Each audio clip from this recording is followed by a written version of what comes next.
الحمد لله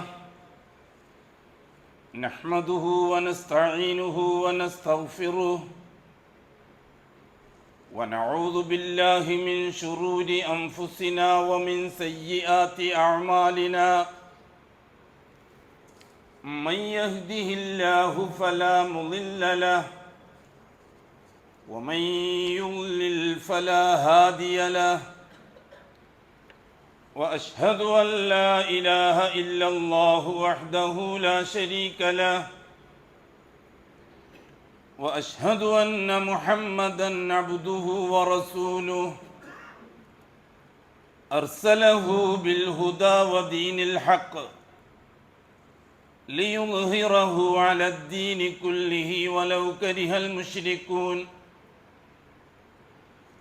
اللهم صل على محمد وعلى آل محمد كما صليت على إبراهيم وعلى آل إبراهيم إنك حميد مجيد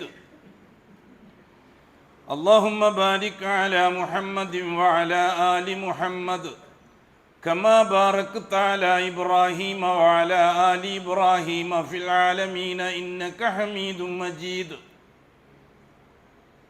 عباد الله أوصيكم ونفسي أولا بتقوى الله يا أيها الذين آمنوا اتقوا الله حق تقاته ولا تموتن إلا وأنتم مسلمون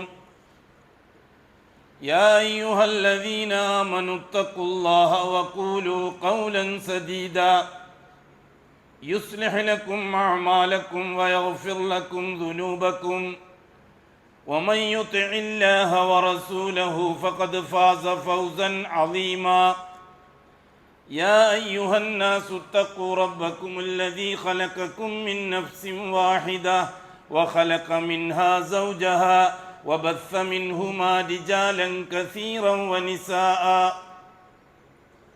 واتقوا الله الذي تساءلون به والأرحام إن الله كان عليكم رقيبا أما بعد فإن أصدق الحديث كتاب الله وخير الهدي هدي محمد صلى الله عليه وسلم وشر الأمور محدثاتها وكل محدثة بدعة وكل بدعة ضلالة وكل ضلالة في النار അള്ളാഹുവിൻ്റെ സത്യവിശ്വാസികളായ അടിമകളെ, തഖ്വയുള്ളവരായി ജീവിക്കുകയും അതുവഴി ദുനിയാവിലും ആഖിറത്തിലും അള്ളാഹു പൊരുത്തപ്പെടുന്ന ജീവിതം സമ്പാദിക്കുകയും ചെയ്യണമെന്ന് ആദ്യമായി എന്നോടും തുടർന്ന് നിങ്ങൾ ഓരോരുത്തരോടും വസിയ്യത്ത് ചെയ്യുന്നു. ലാ ഇലാഹ ഇല്ലല്ലാഹ്. നൂഹ് നബി അലൈഹിസ്സലാത്തു വസ്സലാം തൊട്ട് അഷ്റഫുൽ ഖൽക്കിൻ്റെ കാലഘട്ടം വരെയുള്ള പാരമ്പര്യക്കാർക്ക് സഹിക്കാൻ കഴിയാത്തൊരു വാചകമായിരുന്നു അത്. അതുകൊണ്ട് തന്നെ നബിമാരുടെ കാലഘട്ടത്തിൽ ഉണ്ടായിട്ടില്ലാത്ത പ്രശ്നങ്ങളെല്ലാം റസൂലുകളുടെ കാലഘട്ടത്തിലുണ്ടായി. ഒരുപാട് ശത്രുക്കളെ ഉണ്ടാക്കേണ്ടി വന്നു റസൂലുകൾക്ക്. എന്താ കാര്യം? നൂഹ് നബി അലൈഹിസ്സലാത്തു വസ്സലാമിൻ്റെ റിസാലത്ത്, മുഹമ്മദ് മുസ്തഫ തങ്ങളുടെ റിസാലത്ത്, അങ്ങനെ 313 റിസാലത്തുകൾ പാരമ്പര്യ മുസ്ലിമീങ്ങളെ ഒറിജിനൽ ഇസ്ലാമിലേക്ക് ക്ഷണിക്കാൻ വേണ്ടിയുള്ള റിസാലത്താണ്. നാം പലപ്പോഴും പറയുന്ന വിഷയമാണ്. 2-3 ആഴ്ചകൾക്ക് മുമ്പ് നാം നിർത്തിയിടത്തുനിന്ന് തുടരാം. എത്ര പേരെ ഓർമ്മിക്കുന്നുണ്ടാവുമെന്ന് എനിക്കറിയില്ല. 2 ആഴ്ച ഇടക്ക് ഒഴിവ് വന്നപ്പോൾ ഒരു ഗ്യാപ്പ് വന്നിട്ടുണ്ടാവും മനസ്സിൽ സൂക്ഷിച്ചു വെച്ച അറിവുകൾക്ക്. അതുകൊണ്ട് മുഖവുരകൾ ആദ്യത്തുനിന്നേ തുടങ്ങേണ്ടി വരുന്നത്. ഇത് കഥ പറയലല്ലോ. കാര്യം പറയുമ്പോൾ വളരെ കുറച്ചേ ഉൾക്കൊള്ളാൻ എത്ര ബുദ്ധിയുള്ളവർക്കും കഴിയുള്ളൂ. കഥയാകുമ്പോൾ ഏത് പൊട്ടനും മണിക്കൂർ കണക്കിന് കേട്ടിരിക്കാൻ പറ്റും, അത് മനസ്സിൽ സൂക്ഷിക്കാനും പറ്റും. അല്ലാഹു സുബ്ഹാനഹു വ തആല നൂഹ് നബിയെ റസൂലാക്കി അയക്കുന്നത് ആരിലേക്കാണ്? നാം വിശദീകരിച്ചിട്ടുണ്ട്. ഏതെങ്കിലും മതക്കാരിലേക്കാണോ? അങ്ങനൊരു മതം ആ കാലഘട്ടത്തിൽ നിലവിലുണ്ടായിരുന്നോ? വല്ലാഹി ഇല്ല. അന്ന് നിലവിലുള്ള മതം ഇസ്ലാമാണ്. ഏത് ഇസ്ലാം? ആദം അലൈഹിസ്സലാത്തു വസ്സലാം പഠിപ്പിച്ച ഇസ്ലാം. ആദം അലൈഹി സ്വലാത്തു വസ്സലാം എങ്ങനെയാണ് ഇസ്ലാമിനെ പഠിപ്പിക്കുന്നത്? റിസാലത്ത് ഉപയോഗിച്ചിട്ടാണോ നുബുവത്ത് ഉപയോഗിച്ചിട്ടാണോ? നുബുവത്ത് ഉപയോഗിച്ചിട്ടാണ്.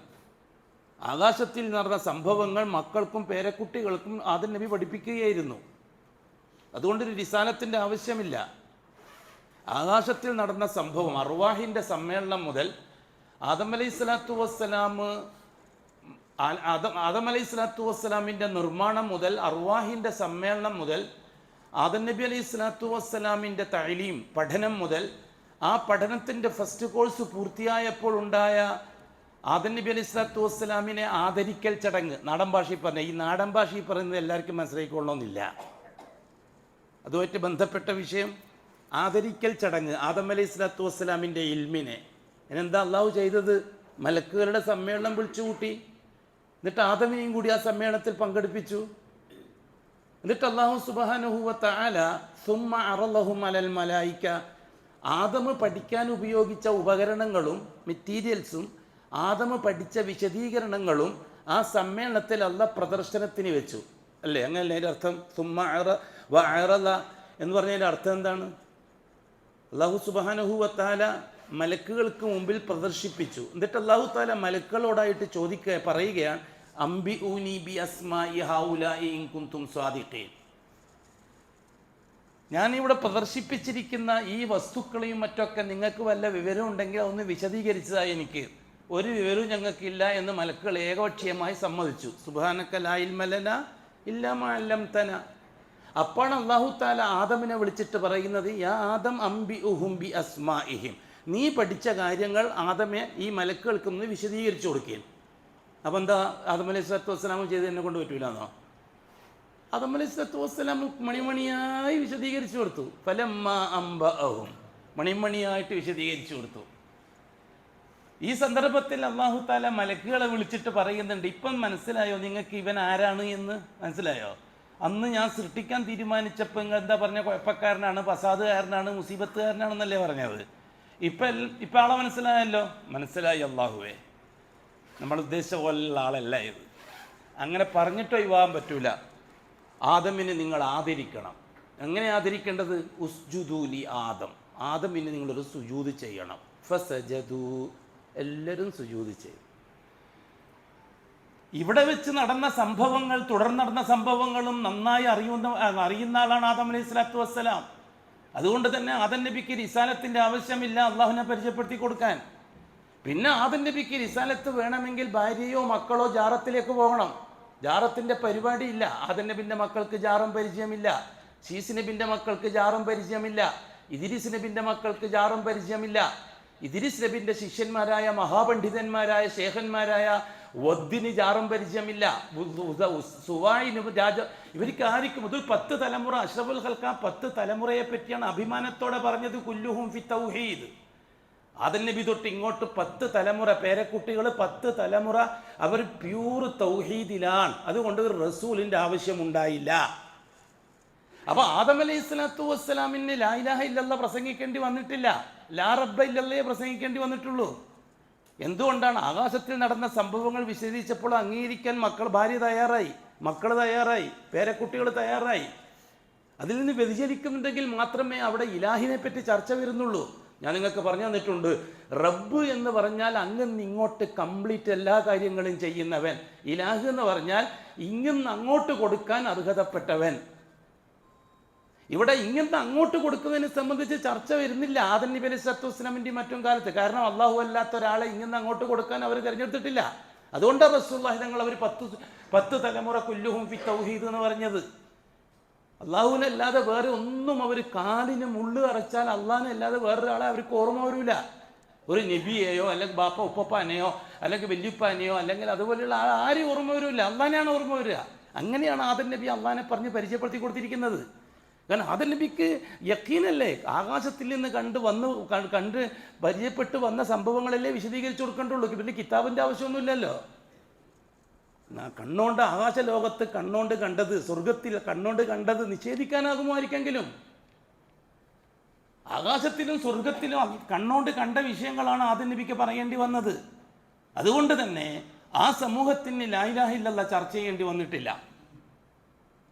ബഹുമാനപ്പെട്ട നൂഹ് നബി അലൈഹി സ്വലാത്തു വസ്സലാം റസൂലായിട്ട് വരുന്നു. എന്തിന്? ലാ ഇലാഹ ഇല്ലല്ലാഹ് ചർച്ച ചെയ്യാൻ. എന്തുകൊണ്ടാണ് ലാ ഇലാഹ ഇല്ലല്ലാഹ് ചർച്ച ചെയ്യേണ്ടി വന്നത്? എന്തുകൊണ്ടാണ് ഇതുവരെ ഇല്ലാത്തൊരു സംഭവം അന്ന് നടന്നത്? എല്ലാവരും നൂഹ് നബിക്ക് എതിരായത്, നൂഹ് നബിനെ പിരാന്തൻ എന്ന് വിളിച്ചത്, നൂഹ് നബിയെ കല്ലെറിയാൻ തുടങ്ങിയത്, നൂഹ് നബിയെ പട്ടിണിക്കിടാൻ തുടങ്ങിയത് എന്തിൻ്റെ പേരിലാണ്? ലാ റബ്ബ ഇല്ലല്ലാഹ് എന്ന് പരിചയപ്പെടുത്തി കൊടുത്തതിൻ്റെ പേരിലാണോ? ലാ ഇലാഹ ഇല്ലല്ലാഹ് എന്ന് പരിചയപ്പെടുത്തി കൊടുത്തതിൻ്റെ പേരിലാണോ? ലാ റബ്ബ ഇല്ലല്ലാഹ് എന്ന് പരിചയപ്പെടുത്തി കൊടുത്തതിൻ്റെ പേരിലാണെങ്കിൽ പ്രശ്നങ്ങൾ ഉണ്ടാകുന്നില്ല. കാരണം അത് പരമ്പരാഗതമായിട്ട് അവർ അറിഞ്ഞ കാര്യങ്ങളാണ്. ആദം നബിയിൽ നിന്ന്, ശീസ് നബിയിൽ നിന്ന്, ഇദ്രീസ് നബിയിൽ നിന്ന്, വദ്ദിൽ നിന്ന്, സുവായിൽ നിന്ന്, യഊഖിൽ നിന്ന്, യഊസിൽ നിന്ന് അള്ളാഹുവിൻ്റെ റുബൂബിയത്ത് ഇങ്ങനെ പറഞ്ഞ് പറഞ്ഞ് പരമ്പരയായിട്ട് പറഞ്ഞു വരികയാണ്. അതുകൊണ്ട് പുതിയ വാളിൻ്റെ ആവശ്യം വരുന്നില്ല. അവിടെ അള്ളാഹു റബ്ബാണ് എന്ന കാര്യത്തെപ്പറ്റി ചർച്ച വരുന്നില്ല. ഈ പ്രപഞ്ചത്തിൻ്റെ ഉടമസ്ഥൻ അള്ളാഹുവാൻ, ഈ പ്രപഞ്ചത്തെ പടച്ചവൻ അള്ളാഹുവാൻ, നിയന്ത്രിക്കുന്നവൻ അള്ളാഹുവാൻ, ഉടമപ്പെടുത്തുന്നവൻ അള്ളാഹുവാൻ. ഇതിലൊന്നും ഒരു സംശയവും ആർക്കും വരാൻ പോകുന്നില്ല. കാരണം അവരത് പഠിച്ച് വന്നവരാണ്.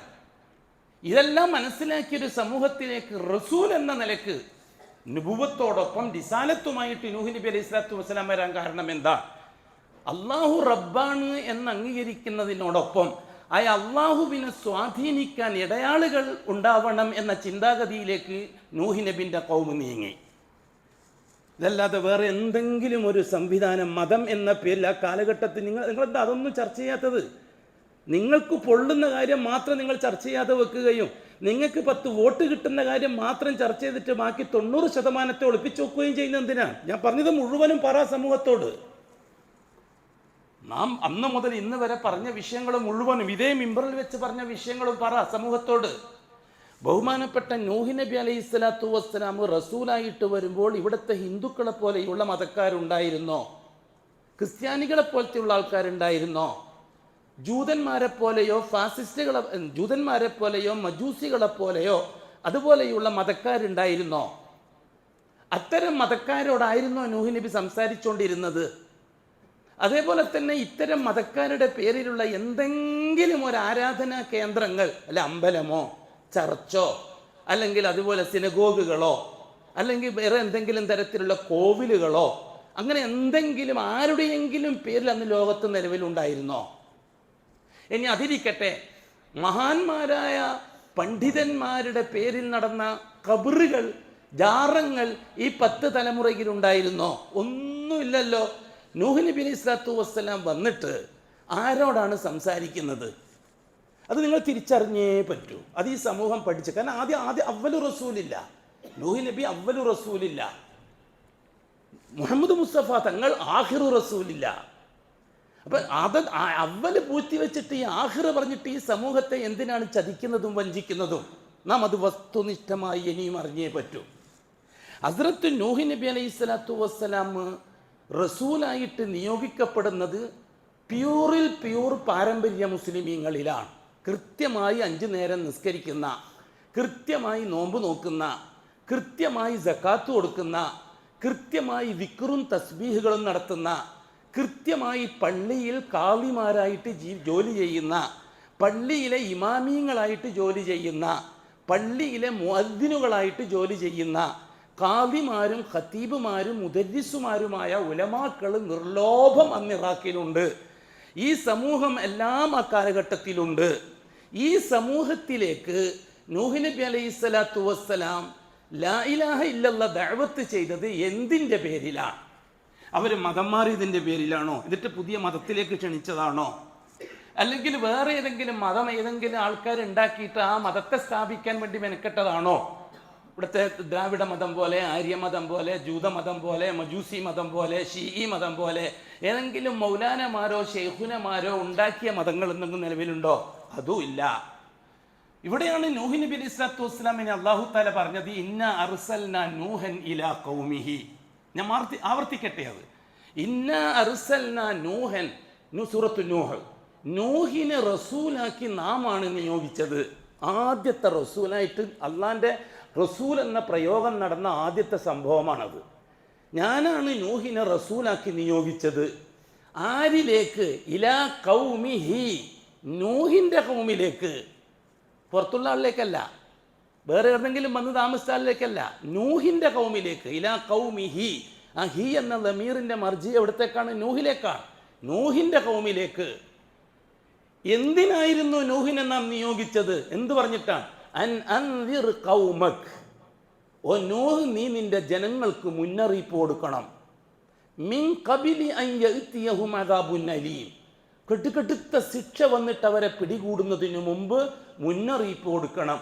ഞാൻ ഇനിയും ചോദിക്കട്ടെ, ഉലമാക്കളോട്, ഉമറാക്കളോട്, നേതാക്കന്മാരോട്, സെലഫിയ്യത്തിൽ നുഴഞ്ഞു കയറിയ ശിയാക്കളോട് ഞാൻ വളരെ കൃത്യമായി ചോദിക്കട്ടെ, നൂഹ് നബി അലൈഹി സ്വലാത്തു വസ്സലാം ഏത് വിഷയത്തിൽ ഇൻദാർ ചെയ്യാനാണ് അല്ലാഹു സുബ്ഹാനഹു വ തആല ഏൽപ്പിച്ചത്? എന്ത് കാര്യത്തിലുള്ള മുന്നറിയിപ്പാണ് കൊടുക്കേണ്ടത്? ഇത്ര വലിയ ശിക്ഷ വരുന്നുണ്ട് എന്ന് നൂഹ് നബിൻ്റെ കൗമോട് പറയാൻ മാത്രം ആ കൗമ് ചെയ്ത തെറ്റെന്താ? അത് നമ്മൾ വിശദീകരിക്കണം. ആ കൗമ് ചെയ്ത വല്ല ഫവാഹിഷകൾ, തോന്നിയവാസങ്ങൾ വല്ലതും ഖുർആനിലും ഹദീസിലുണ്ടോ?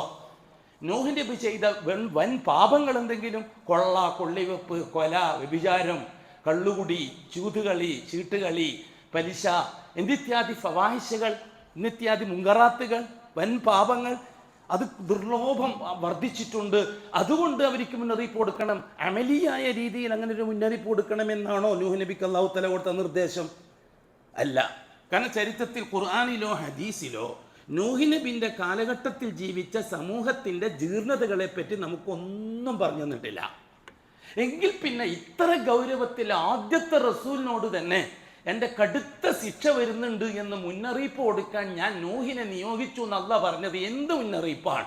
വല്ലാഹി, ആ കാലഘട്ടത്തിലെ ജനങ്ങൾ ഇത്ര നല്ലവരായി ജീവിക്കുമ്പോഴും 5 മഹാന്മാരുടെ മരിച്ചുപോയ കബറുകളെ അവർ ജാറങ്ങളാക്കി അവിടെ ചെന്ന് അള്ളാഹുവിലേക്ക് അടുക്കാനുള്ള ഇടയാളുകളായി ആ 5 പേരെ നിയമിക്കുകയും സമൂഹത്തെയും കൂട്ടി കബറും പുറത്തു പോയിട്ട് ഇലാഹ നിർത്തി പറഞ്ഞ് ജാഹു വർക്കത്ത് കൊണ്ട് ദ്വാരക്കാൻ തുടങ്ങിയപ്പോൾ അതാണ് അല്ലാഹു തആല കൊടും പാപമായിട്ട് കണ്ടതും എത്രയും പെട്ടെന്ന് തിരുത്തിക്കോ, ജാറം നിർത്തിക്കോ, അല്ലെങ്കിൽ നിങ്ങളെ ഞാൻ വിടൂല എന്ന് പറഞ്ഞതും. അല്ലെങ്കിൽ പിന്നെ എന്താണ് നിങ്ങൾ പറ? വെറുതെ എന്തെങ്കിലും ഇങ്ങനെ അങ്ങനെ ഉണ്ടല്ലോ, നിലാവുദിക്കുമ്പോൾ കുറുക്കം കുളിക്കുന്ന മാതിരി കൂക്കിയിട്ട് കാര്യമില്ല. എന്തിൻ്റെ പേരിലാണ് നൂഹ് നബി അലൈഹി സ്വലാത്തു വസ്സലാം ഇത്ര ഗൗരവമുള്ള വർത്താനം പറഞ്ഞത്? എന്ത് ശിക്ഷയാണ്? ആ ശിക്ഷ വരാൻ മാത്രം അവർ ചെയ്ത തെറ്റെന്താണ്? ഇതല്ലെങ്കിൽ വേറെ എന്തെന്ത് തെറ്റാണ്? ഇതെന്തെങ്കിലും മതത്തിൻ്റെ പേരിലാണോ? അള്ളാഹു അല്ലാത്തൊരു റബ്ബുണ്ട് എന്ന് അവർ വിശ്വസിച്ചോ? അള്ളാഹുവിന് പകരക്കാരായി വേറൊരു റബ്ബുണ്ട്, സുവാ അല്ലെങ്കിൽ വദ് അള്ളാഹിൻ്റെ പകരക്കാരനാണ് എന്നവർ വിശ്വസിച്ചോ? അതോ സമതിയത്തുള്ള അള്ളാഹു ആണ് ഈ 5 പേരിൽ ആരെങ്കിലും എന്നവർ വിശ്വസിച്ചിരുന്നോ? കാര്യങ്ങളൊക്കെ നിയന്ത്രിക്കുന്നത് ഈ 5-ൽ ആരോ ഒരാളാന്ന് അവർ വിശ്വസിച്ചിരുന്നോ? വല്ലാഹി വല്ലാഹി വല്ലാഹി അങ്ങനെ ഒരു വിശ്വാസമേ അവർക്കില്ല. പിന്നെന്താ അവർക്കുള്ളത്? നമ്മൾ പാപികളാണ്, നമ്മൾ ദോഷികളാണ്, നമുക്ക് നബിമാരെ പോലെയും ഔലിയാക്കന്മാരെയും മശായിഖന്മാരെ പോലെ അള്ളാഹുലേക്ക് ഡയറക്റ്റ് അടുക്കാൻ കഴിയില്ല. അതുകൊണ്ട് നമ്മൾക്ക് എന്തെങ്കിലും അള്ളാഹിൻ്റെ അടുത്ത് നിന്ന് സംതിങ് കിട്ടണമെങ്കിൽ ഇവരൊന്നും നമ്മളോട് സ്നേഹം കാണിക്കണം, അവരൊന്ന് അള്ളാഹിനോട് ശുപാർശ പറയണം, അല്ലെങ്കിൽ അവരൊന്ന് അള്ളാഹുവിനോട് നമ്മളെ കാര്യം ഒന്ന് ഇടപറയണം. അതിനു വേണ്ടിയിട്ട് മാത്രമാണ് അവർ 5 ജാറങ്ങളെ ഉപയോഗപ്പെടുത്തിയത്. അവർക്കാണ് ഈ മുന്നറിയിപ്പ്. അവർ ഖബറിൻ്റെ മുമ്പിൽ പോയി സുജൂദ് ചെയ്തില്ല, വദ്ദിന് വേണ്ടി അല്ലാഹു അക്ബർ എന്ന് പറഞ്ഞില്ല, വദ്ദിന് വേണ്ടി അൽഫാത്തിഹ എന്ന് പറഞ്ഞില്ല, വദ്ദിന് വേണ്ടി ഒന്നും അവർ ചെയ്തില്ല, വദ്ദിന് വേണ്ടി അവർ നേർച്ച ഉറിപ്പാടികൾ നടത്തിയില്ല, വദ്ദിന് വേണ്ടി അവർ റാത്തീബോ കുത്തുബിയത്തോ കഴിച്ചില്ല. മറിച്ച് അവരെന്തേ ചെയ്തിട്ടുള്ളൂ? ആ കബറും പുറത്തു പോയി കല്ലെടുത്ത് ഉപ്പുപ്പമാര് കല്ലെടുത്ത് വെച്ചിരിക്കുന്ന കബറിൻ്റെ അടുത്ത് പോയി അള്ളാഹുവേ ഈ മഹാന്റെ ബർക്കത്ത് കൊണ്ട് എൻ്റെ സൂക്കടൊന്ന് മാറ്റിത്താന്ന് പറഞ്ഞിട്ടേ ഉള്ളൂ. അതാണ് കൊടും പാതകമായിട്ട് അല്ലാഹു തആല കണ്ടത്. അത് തിരുത്താനാണ് നൂഹ് നബി നിയോഗിച്ചത്. അതിനുവേണ്ടി നൂഹ് നബി ഉപയോഗിച്ച വജ്രായുധം, നിങ്ങളെ പ്രയോഗത്തിലെ വജ്രായുധം എന്താണെന്നറിയോ? ലാ ഇലാഹ ഇല്ലല്ലാഹ്. അതിർത്ത് നൂഹ് നബി അലൈഹി സ്വലാത്തു വസ്സലാം നിങ്ങൾ ഇത് ഒഴിവാക്കണം, അത് പൊളിച്ചു കളയണം, അത് മാറ്റിക്കളയണം, ആ ജാറം വേണ്ട, ജാറം പൊളിച്ചു കളയണം, അല്ലെങ്കിൽ ജാറത്തിന് ഒന്നും പറഞ്ഞില്ല. നിങ്ങൾ ലാ ഇലാഹ ഇല്ലല്ലാഹ് അംഗീകരിക്കണം. അതുകൊണ്ടല്ലേ ബഹുമാനപ്പെട്ട നൂഹ് നബി പ്രവാചകന്മാരെ കൂട്ടത്തിൽ ആദ്യമായിട്ട് ലാ ഇലാഹ ഇല്ലല്ലാഹ് പ്രബോധനം ചെയ്ത റസൂലാണ് എന്ന് അഷ്റഫുൽ ഖൽഖ് പറഞ്ഞത് അല്ലേ? അത് നബിയെ പറ്റി ആ വിശേഷണം പറഞ്ഞോ? ശീസ് നബിയെ പറ്റി ആ വിശേഷണം പറഞ്ഞോ? നൂഹ് നബി, ഇദ്രീസ് നബിയെ പറ്റി ആ വിശേഷണം പറഞ്ഞോ? എന്താ കാര്യം? പാരമ്പര്യ മുസ്ലിമീങ്ങൾ, ഒറിജിനൽ മുസ്ലിമീങ്ങൾ ജാറം വഴി പാരമ്പര്യക്കാരായി മാറിയിരിക്കുകയാണ്. അഅ്മാലിൽ അവർക്കൊരു കുഴപ്പവുമില്ല, ആദർശത്തിൽ അപകടത്തിൽ തിരിക്കുകയാണ്. ഇതാണ് ഇസ്ലാമിൻ്റെ പ്രത്യേകത. മറ്റ് മതങ്ങളെ പോലെയല്ല ഇസ്ലാം. മറ്റു മതങ്ങൾ അനുഷ്ഠാനങ്ങളെ കൊണ്ട് മതക്കാരനാവും. ഇസ്ലാം അനുഷ്ഠാനങ്ങൾ കൊണ്ട് മതക്കാരനാവില്ല, ആദർശം കൊണ്ടേ മതക്കാരനാവുള്ളൂ. ഇസ്ലാമിൽ ആദർശത്തിനാണ് വില, അനുഷ്ഠാനത്തിനല്ല. അനുഷ്ഠാനം ആദർശത്തെ നിലനിർത്തിക്കൊണ്ടു പോകാനുള്ള ഊർജം മാത്രമാണ്.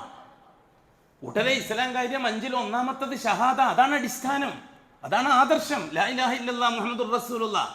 നിസ്കാരം, നോമ്പ്, സക്കാത്ത്, ഹജ്ജ് അനുഷ്ഠാനങ്ങളാണ്, അത് കർമ്മങ്ങളാണ്. അത് ലാ ഇലാഹ ഇല്ലല്ലാഹ് മുഹമ്മദുർ റസൂലുള്ളാഹിന്റെ ഷഹാദ ബാത്തിലായി പോകാതിരിക്കാൻ വേണ്ടി, അതിനെ ഇസ്തിഖാമത്ത് ചെയ്യാൻ വേണ്ടി, അത് നഷ്ടപ്പെട്ടു പോകാതിരിക്കാൻ വേണ്ടി, അത് സസ്പെൻഡായി പോകാതിരിക്കാൻ, അത് ഡിസ്മിസ്സായി പോകാതിരിക്കാൻ, ലാ ഇലാഹ ഇല്ലല്ലാഹ് കൊടുത്ത ഷഹാദ അതിൽ മായം ചേർന്ന് പോകാതിരിക്കാൻ, അതിലെന്തെങ്കിലും തരത്തിലുള്ള ഡാമേജ് വന്നു പോകാതിരിക്കാൻ അല്ല തന്നിരിക്കുന്ന ഊർജം, പവറാണ് നിസ്കാരം, നോമ്പ്, സക്കാത്ത്, ഹജ്ജ്. അതല്ല അടിസ്ഥാനം. നൂഹ് നബി അലൈഹി സ്വലാത്തു വസ്സലാമിന്റെ ഖൗമ് അഅ്മാലിന്റെ കാര്യത്തിൽ ഒരു കുഴപ്പമില്ല. ഈ കാലഘട്ടത്തിൽ ജീവിക്കുന്നവരെ പാരമ്പര്യക്കാർക്ക് ഒരു കുഴപ്പമില്ല. അവർ കൃത്യമായി നിസ്കരിക്കുന്നവരാണ്, 5 വഖത്ത് കൃത്യമായി സുന്നത്ത് നിസ്കരിക്കുന്നവരാണ്, കൃത്യമായി നോമ്പ് നോക്കുന്നവരാണ്, കൃത്യമായി ഹജ്ജ് ചെയ്യുന്നവരാണ്, കൃത്യമായി ദിക്ർ, സലാത്തും തസ്ബീഹത്തും ചെയ്യുന്നവരാണ്, കൃത്യമായി തഹജ്ജുദ് നിസ്കരിക്കുന്നവരാണ്, കൃത്യമായി ദീനുൽ ഇസ്ലാമിനെ വള്ളി പുള്ളി തെറ്റാതെ ശരീഅത്തനുസരിച്ച് ജീവിക്കുന്നവരാണ്. പക്ഷേ അവർ ആദർശത്തിൽ തെറ്റിയിരിക്കുന്നു. അപ്പൊ ഈ ജീവിതം മുഴുവനും പൊളിഞ്ഞു. ലൈൻ അശ്റക്ത ലയഹ്ബതന്ന അമലുക എന്ന് മുഹമ്മദ് നബിയോട് അല്ലാഹ് പറയുന്നത്. നിങ്ങൾ എന്ത് ചെയ്തിട്ടും കാര്യമില്ല ശിർക്ക് സംഭവിച്ചാൽ. എന്താണ് ശിർക്ക്? നേരത്തെ പറഞ്ഞതുപോലെ അള്ളാഹുവിന്റെ ഇടപെടലിന് ഇടയാളുകൾ ആവശ്യമാണ് എന്ന് അംഗീകരിക്കലാണ് ശിർക്ക്. അത് ചിലപ്പോൾ അള്ളാഹിന്റെ വുജൂദിൽ, അള്ളാഹുവിന്റെ ദാത്തിലാവാം, അള്ളാഹ്ക്ക് അള്ളാഹിനെ പോലത്തെ പകരക്കാരുണ്ട് എന്ന് പറയുന്നതിലാവാം, അള്ളാഹിന്റെ റുബൂബിയത്തിലാവാം, അള്ളാഹു ആണ് കാര്യങ്ങളൊക്കെ നിയന്ത്രിക്കുന്നത്, നടത്തുന്നത് എന്ന കാര്യത്തിലാവാം, അള്ളാഹിന്റെ ഉലൂഹിയത്തിലാവാം, ഇങ്ങുന്ന് അങ്ങോട്ട് കൊടുക്കേണ്ടത് അള്ളാഹ്ക്ക് മാത്രമല്ല ഔലിയാക്കൾക്കും പറ്റുമെന്നതിലാവാം. അതേപോലെ തന്നെ അസ്മാ സിഫാത്തിലാകാം, അള്ളാഹ്ക്കുള്ള വിശേഷണം അള്ളാഹ്ക്ക് മാത്രമുള്ളതല്ല, വലിയ വലിയ മഹാന്മാർക്കും പറ്റുമെന്നുകൊണ്ടാവാം. ഈ വിഷയത്തിലെല്ലാം ശിർക്ക്. അള്ളാഹു അല്ലാത്ത അള്ളാഹിന്റെ വുജൂദിലുള്ള ശിർക്ക്, അള്ളാഹുവിന്റെ റുബൂബിയത്തിലുള്ള ശിർക്ക്, അള്ളാഹുവിന്റെ ഉലൂഹിയത്തിലുള്ള ശിർക്ക്, അള്ളാഹുവിന്റെ അസ്മായിലുള്ള ശിർക്ക്, അള്ളാഹുവിന്റെ സിഫാത്തിലുള്ള ശിർക്ക്. ഇത് പാരമ്പര്യക്കാർക്കും മനസ്സിലാവില്ല, സെലഫികളിലേക്ക് നുഴഞ്ഞു കയറിയ ഷിയാക്കൾക്കും മനസ്സിലാവില്ല. 2 നുഴഞ്ഞുകയറ്റം നടന്നിട്ടുണ്ട് കേരളത്തിൽ. ഒന്ന്, പരമ്പരാഗതമായി വന്ന പാരമ്പര്യ മുസ്ലിങ്ങൾക്കിടയിൽ നടന്ന നുഴഞ്ഞുകയറ്റം, ഷിയാക്കളുടെ സെലഫികൾക്കിടയിൽ നടന്ന നുഴഞ്ഞുകയറ്റം. ഇത് രണ്ടും ജൂതന്റെ നിർമ്മിതിയാണ് ഇസ്ലാമിനെ കൊല്ലാൻ. അത് തിരിച്ചറിയാൻ ബുദ്ധിയുള്ളവർക്ക് കഴിയണമെന്നാണ് നാം പറയുന്നത്. ബുദ്ധി ഇല്ലാത്തവർക്ക് കഴിയില്ല എന്ന് അള്ളാഹ് തന്നെ പറഞ്ഞു വെച്ചല്ലേ. അള്ളാഹ് തന്നെ പറഞ്ഞതാണ് ബുദ്ധിയില്ലാത്തവർക്ക് മനസ്സിലാവില്ല ഈ പറയുന്ന കാര്യമെന്ന്. വളരെ കുറച്ച് പേർക്ക് ചിന്തിച്ച് മനസ്സിലാക്കി എടുക്കാൻ കഴിയുള്ളൂ എന്ന് അള്ളാഹ് പറഞ്ഞതാണ്. അള്ളാഹ് പറഞ്ഞതിനെതിരായിട്ട് ഭൂരിപക്ഷത്തെ കൊണ്ട് സമ്മതിപ്പിക്കാൻ നമ്മൾ വരക്കെട്ട സംഗത കാര്യമാണോ? ഇവിടെ നാം ചോദിക്കുന്ന വിഷയം, ഹസ്രത്ത് നൂഹ് നബി അലൈഹി സ്വലാത്തു വസ്സലാം ലാ ഇലാഹ ഇല്ലല്ലാഹ് എന്ന വിപ്ലവ മുദ്രാവാക്യത്തിലൂടെ ജനങ്ങളുടെ ശത്രുവായി, ഉലമാക്കളുടെ ശത്രുവായി, നിസ്കരിക്കുന്നവരുടെ ശത്രുവായി, മുദരിസുമാരുടെ ശത്രുവായി, ഖാദിമാരുടെ ശത്രുവായി, അതേപോലെ തന്നെ അതേപോലെ തന്നെ ശൈഖന്മാരുടെ ശത്രുവായി, ഉമറാക്കളുടെ ശത്രുവായി, എല്ലാവരുടെയും ശത്രുവായില്ലേ നൂഹ് നബി അലൈഹി സ്വലാത്തു വസ്സലാം? എന്നിട്ട് നൂഹ് നബിക്ക് എതിരായിട്ട് അവർ ഭയങ്കരമായ സമ്മേളനം വിളിച്ചു കൂട്ടിയില്ലേ? ഷിയാക്കളുടെ സ്വഭാവം തന്നെ എന്താണ്? റസൂലുകൾ ലാ ഇലാഹ ഇല്ലല്ലാഹ് പരസ്യമായി പറഞ്ഞ് ജനം മനസ്സിലാക്കി തുടങ്ങുന്നുണ്ടെന്ന് കാണുമ്പോൾ ഫിറോന്റെ ആൾക്കാർ സമ്മേളനം വിളിച്ചു കൂട്ടും. ചരിത്രം പരിശോധിക്കും. നൂഹ് നബി അലൈഹി സ്വലാത്തു വസ്സലാമിന്റെ കാലഘട്ടത്തിൽ ജാറത്തിന്റെ ആൾക്കാർ സമ്മേളനം വിളിച്ചു കൂട്ടി. ആ സമ്മേളനത്തിൽ മൗലാനമാരും ശൈഖുനമാരും ഘോരം പ്രസംഗിച്ചു. ആ പ്രസംഗത്തിന്റെ മുഖ്യ ഭാഗം റസൂലുള്ളാഹി തങ്ങൾ അല്ലാഹു തആല ഖുർആനിൽ പറയുന്നുണ്ടല്ലോ. എന്താണ് ആ മൗലാനമാര് ജനങ്ങളോട് പറഞ്ഞത്? ലാ തദറുന്ന ആലിഹത്തക്കും, അള്ളാഹുവിൽ നിങ്ങൾ ഇടചേരാൻ വേണ്ടി, ഇടയാളാക്കാൻ വേണ്ടി, അള്ളാഹുവിനോട് ശുപാർശ പറയാൻ വേണ്ടി നിങ്ങൾ ഈ സമർപ്പിച്ചിരിക്കുന്ന ഔലിയാക്കന്മാരെ കൈവിട്ടക്കണ്ട കേട്ടോ. അള്ളാഹുവിലേക്ക് അടുക്കാൻ വേണ്ടി നിങ്ങൾ ഉപയോഗിച്ച ഇലാഹികളെ, ഇവിടെ ഇലാഹികൾ എന്നാ പറഞ്ഞത്. ലാ തദറുന്ന അർബാബക്കെന്ന് പറഞ്ഞില്ല, റബ്ബിന്റെ ജമ്മാക്കിയിട്ടും പറഞ്ഞില്ല. പറയാൻ പറ്റൂല എന്നല്ല കാര്യം വേറെ. ഇവിടെ ലാ തദറുന്ന ആലിഹത്തക്കും, ഇവിടെയാണ് ഇലാഹ് എന്ന വാക്കിന്റെ പ്രസക്തി. ലാ തദറുന്ന ആലിഹത്തക്കും, ദാ നൂഹ് പറയും പോലെ നിങ്ങൾ നിങ്ങളുടെ ജാറങ്ങളെ കൈവിട്ടേക്കരുത്. എന്നിട്ട് ഇച്ചിരി വിശദമായിട്ട് മൗലാനമാര് പ്രസംഗിച്ചു. വലാ തദറുന്ന വദ്ദൻ, ദാ നിങ്ങൾ വദ് തങ്ങളെ കൈവിട്ടേക്കണ്ട, സംഗതി കംപ്ലീറ്റ് അലാക്കാവും. നൂഹ് വഹാബിസമാണ് പറയുന്നത്, അള്ളാഹ് മാത്രമേ ഉള്ളൂ എന്നാണ് നൂഹ് പറയുന്നത്. നമ്മൾ പറയുന്നത് അള്ളാന്റെ ഔലിയാക്കന്മാരും മഹാന്മാരും ഉണ്ട് എന്നാണ്. പ്രസംഗിച്ചില്ലേ അവര്? പരിശുദ്ധ ഖുർആനല്ലേ ഈ വാക്ക് നമുക്ക് പറഞ്ഞു തരുന്നത്? ലാ തദറുന്ന വദ്ദ വലാ തദറുന്ന വലാ സുവാ തങ്ങളെ കൈവിട്ടക്കണ്ട, വലാ യഊക വയഗൂസ വനസ്റ, യഊക് തങ്ങളെ, യഗൂസ് തങ്ങളെ, നസ്ർ തങ്ങളെ, ഇവരെല്ലാം ജാറങ്ങൾ ഇറാഖിലെ ഖബർസ്ഥാനിൽ പൊട്ടിയിരിക്കുകയല്ലേ. ഇബ്നു അബ്ബാസ് റളിയല്ലാഹു അൻഹു പറഞ്ഞു തന്നിട്ടുണ്ടല്ലോ, ഇത് ഏതോ പൊട്ടന്മാരെ പറ്റി പറഞ്ഞതല്ല എന്ന്, ഏതോ കോഴിക്കോട്ടുകാരനെ പറ്റി പറഞ്ഞതല്ല എന്ന് ഇബ്നു അബ്ബാസ് പറഞ്ഞിട്ടുണ്ടല്ലോ. ഇബ്നു അബ്ബാസ് റളിയല്ലാഹു അൻഹു അവരാരാണെന്ന് പരിചയപ്പെടുത്തിയിട്ടുണ്ട്. ഹൗലായി അസ്മാഉ റിജാലിൻ സ്വാലിഹീന മിൻ ഖൗമി നൂഹ്. ഈ 5 പേര് വദ് സുവാ യഗൂസ് യഊക് നസ്ർ, ഈ 5 പേര് ചില്ലറക്കാരല്ല. അവര് നൂഹ് നബി അലൈഹി സ്വലാത്തു വസ്സലാമിന്റെ ഖൗമിലെ സ്വാലിഹീങ്ങളായ മനുഷ്യരാണെന്ന് ഇബ്നു അബ്ബാസിന്റെ തഫ്സീറാണ്. ഏതെങ്കിലും വഹാബി പത്രത്തിൽ അല്ല, വഹാബി മൗലവിന്റെ പ്രസംഗമല്ല, ഇബ്നു അബ്ബാസിന്റെ തഫ്സീറാണ്. ആ മഹാന്മാര് അവർ സ്വാലിഹീങ്ങളാണ്, ഷെയ്ഖുകളാണ്, വലിയുകളാണ്, മുദരിസുകളാണ്, കാളിമാരാണ്, ഖത്തീവുമാരാണ്. അവർ സ്റ്റേറ്റ് കാളിയുണ്ട്, ഇന്ത്യൻ കാളിയുണ്ട്, ലോക കാളിയുണ്ട്, ആകാശ കാളിയുണ്ട്, ഭൂമി കാളിയുണ്ട്, എല്ലാ കാളിയും ഉണ്ട് എന്ന് പറഞ്ഞത് അള്ളാഹുവാണ്. അവര് ചില്ലറക്കാരല്ല. ഇബ്നു അബ്ബാസ് റളിയല്ലാഹു അൻഹുവാണ് ആയത്തിന്റെ തഫ്സീർ എടുത്തത്. അതിന്റെ പേരിൽ നൂഹ് നബിനെ അവരെന്താ ചെയ്തത്? പിരാന്തനാക്കിയില്ലേ, ഒറ്റപ്പെടുത്തിയില്ലേ, അവസാനം നാട് വിട്ടില്ലേ നൂഹ് നബി അലൈഹി സ്വലാത്തു വസ്സലാം. എന്തേ അള്ളാഹു തആല നൂഹ് നബിക്ക് പെട്ടെന്നൊരു അട്ടിമറി ഉണ്ടാക്കി കൊടുത്തില്ല? അത് അള്ളാഹിന്റെ സുന്നത്തിൽ പെട്ടതല്ല. അള്ളാഹു തആലക്ക് ഒരു രീതിയുണ്ട്, ഒരു സുന്നത്തുണ്ട്, ഒരു നടപടിക്രമമുണ്ട്. കാരണം അള്ളാഹ്ക്ക് വിഷയം നൂഹ് നബിയോ അല്ലെങ്കിൽ മറ്റ് നബിമാരോ ഏതെങ്കിലും ഷെയ്ഖോ വലിയോ അല്ല. അള്ളാഹ്ക്ക് വിഷയം ലാ ഇലാഹ ഇല്ലല്ലാഹ് ഖിയാമത്ത് നാൾ വരെ നിലനിൽക്കാൻ പാകത്തിൽ സംവിധാനം അടിത്തറയുണ്ടാക്കലാണ്. അതാണ് അള്ളാഹുവിൻ്റെ സുന്നത്ത്. അള്ളാഹു സുബ്ഹാനഹു വ തആല നൂഹ് നബി അലൈഹി സ്വലാത്തു വസ്സലാമോട് പറഞ്ഞു, ദഅവത്ത് തൽക്കാലം നിർത്തിവെച്ചേക്ക്, തൽക്കാലം ദഅവത്ത് വേണ്ട. നിങ്ങളൊരു കാര്യം ചെയ്യും, ഒരു കപ്പലുണ്ടാക്കുക, ഇന്ന സ്ഥലത്ത് പോയിട്ട് ഇന്ന സാധനം ഉപയോഗിച്ചിട്ട് ഇല്ലേ. മുഫസ്സിറുകളായ സകലരും വിശദീകരിച്ചിട്ടില്ലേ 300 കൊല്ലം എടുത്തു ആ കപ്പലുണ്ടാക്കാൻ എന്ന്. എന്തിനായിരുന്നു? ഇതിലടങ്ങിയിരിക്കുന്ന കാര്യം എന്താ? ഇത് ഞാനും ഈ ഇരിക്കുന്ന സലഫിയത്തോട് താല്പര്യമുള്ളവരും സലഫി ദായികളും മനസ്സിലാക്കണം. ഒപ്പിക്കബിൾ പരിപാടി സലഫിയത്തിലില്ല. അല്ലാഹു തആല നമ്മുടെ തൗഹീദ് ചെക്ക് ചെയ്യാൻ വേണ്ടി ചില തർബിയത്തുകൾ നടക്കും. നൂഹ് നബിൻ്റെ കാര്യത്തിൽ നടന്ന തർബിയത്ത് അതാണ്. നൂഹ് നബി എത്രത്തോളം അള്ളാഹു മാത്രം എന്ന് വിശ്വസിക്കുന്നുണ്ട്, അതൊന്ന് പരിശോധിക്കണം. അതാണ് നടന്നത്. അല്ലെങ്കിൽ അള്ളാഹു സുബ്ഹാനഹു വ തആലക്ക് 2 മിനിറ്റ് കൊണ്ട് നൂഹിനെയും കൗമിനെയും മാറ്റി നിർത്തിയിട്ട് അങ്ങ് തകിടുപൊടിയാക്കിയാൽ പോരായിരുന്നോ? ഇത്ര വലിയ ജോലി നൂഹ് നബിനെ ഏൽപ്പിക്കേണ്ടതില്ലായിരുന്നോ? ഉണ്ടായിരുന്നോ? അതേ നൂഹ് നബി ആരാണെന്ന് അള്ളാഹ്ക്ക് അറിയണം. അതാണ് ഞാൻ പറഞ്ഞത്, സലഫിയത്തിൽ നുഴഞ്ഞു കയറിയ ഷിയാക്കൾ എത്ര പേരുണ്ടെന്ന് അള്ളാഹ്ക്ക് അറിയണം. അതിന് അള്ളാഹ് സംവിധാനം ഉണ്ടാക്കും. അതിന് അള്ളാഹിനെ ആരും പഠിപ്പിക്കണ്ട. വലൻ തജിദ ലിസുന്നത്തില്ലാഹി തബ്ദീല. അള്ളാഹിന്റെ നടപടിക്രമത്തെ മാറ്റാൻ നിങ്ങൾക്കൊരു ചൂക്കും കഴിയില്ല. നിങ്ങൾക്ക് ഇത് അള്ളാഹ് പറഞ്ഞ കാര്യമാണ്. ഹദ്റത്ത് നൂഹ് നബി എത്ര കൊല്ലം കൊണ്ടാണ് കപ്പലുണ്ടാക്കിയത്? കപ്പലുണ്ടാക്കി തീർന്നപ്പോൾ 2ാമത്തെ ജോലി ഏൽപ്പിച്ചില്ലേ? എന്താണ് ആ ജോലി? നിങ്ങളെ കൊണ്ട് വിശ്വസിച്ച് അഥവാ ഉലൂഹിയത്ത് അംഗീകരിച്ച് അള്ളാഹ് മാത്രം എന്ന് അംഗീകരിച്ച് ജാറങ്ങൾക്കൊരു ചുക്കും ചെയ്യാൻ കഴിയില്ല എന്ന് വിശ്വസിച്ച 70ഓളം ആൾക്കാർ നാട്ടിൽ താമസിക്കുന്നുണ്ട് യൂഫ്രട്ടീസിന്റെ തീരത്ത്. അവരെ നിങ്ങൾ എത്രയും പെട്ടെന്ന് അവരെ സാധന സാമഗ്രികളൊക്കെ പിറക്കി കെട്ടി കപ്പലിൽ വന്ന് താമസിക്കാൻ പറയണം. 2ാമത്തെ ജോലി ചിലരുടെ കാര്യമാണോ? എന്തിനാ അല്ലാഹു തആല നൂഹ് നബി ആ രീതിയിൽ പരീക്ഷിക്കാൻ തയ്യാറായത്? നൂഹ് നബിൻ്റെയും ആ 70 പേരുടെയും തൗഹീദ് എങ്ങനെയുണ്ടെന്ന് അള്ളാഹ്ക്ക് അറിയണം. എന്നിട്ട് വേണം ഷിയാക്കളെ കാര്യത്തിൽ നടപടിയെടുക്കാൻ.